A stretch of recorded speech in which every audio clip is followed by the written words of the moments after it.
अखंड भाविक भक्तांचं श्रद्धास्थान असलेल्या श्री संत बाळूमामा देवाच्या उत्सवाचं आयोजन करण्यात आलेलं आहे आणि हा उत्सव सोहळा 1 आणि 2 एप्रिलला श्री संत बाळूमामा मंदिर पांगोळी धनगर वस्ती ह्या ठिकाणी पार पडणार आहे। पुणे आणि रायगड जिल्ह्याच्या मध्यवर्ती ठिकाणी लोणावळा पांगोळी धनगर वस्ती ह्या ठिकाणी श्री संत बाळूमामा देवाचं भव्य मंदिर गेल्या वर्षांपासून आहे आणि ह्या मंदिरात दरवर्षी बाळूमामांचा भव्य उत्सव सोहळा पार पडतो। त्याचप्रमाणे यावर्षी सुद्धा भव्य उत्सव सोहळ्याचं आयोजन श्री संत बाळूमामा देवस्थान ट्रस्टच्या वतीनं करण्यात आले।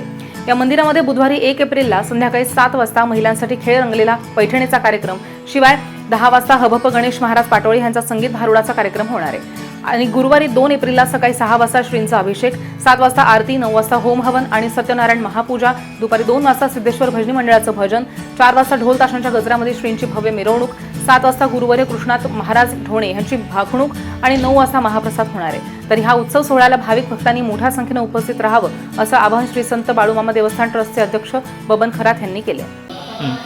सालाप्रमाणे 1 तारखेला सालाप्रमाणे या ठिकाणी संत सद्गुरू बाळूमामाचा देवस्थानचा भंडारा चालू होता। या ठिकाणी संध्याकाळी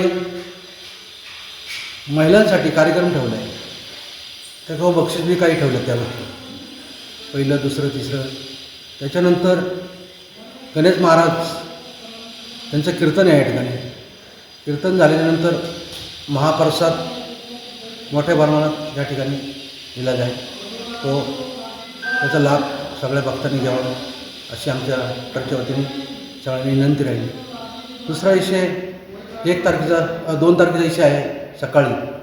पुन्हा 2 तारखेला सकाळी मामांचा अभिषेक असतो सकाळी 6ला। अभिषेक झाल्याच्या नंतर या ठिकाणी पुन्हा आरती होती। आरती झाल्याच्यानंतर दुपारी सत्यनारायणची पूजा 10:30-11च्या दरम्यान सत्यनारायणची पूजा होती। त्याला जोडून होम हवन घेतलं जातं।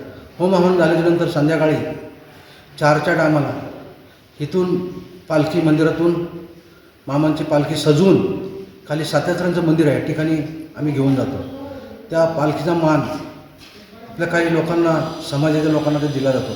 त्या मानातून काही धनगर समाजाच्या विड्याचं मान असेल 27 सोयरे, 5 सोयरे, अशा सोयऱ्यांना त्या ठिकाणी आम्ही विड्यांचं मान देऊन त्यांचा सन्मान करतो। आणि त्याच्यानंतर संध्याकाळी 7 वाजता पालखी आपल्या मंदिरात येते।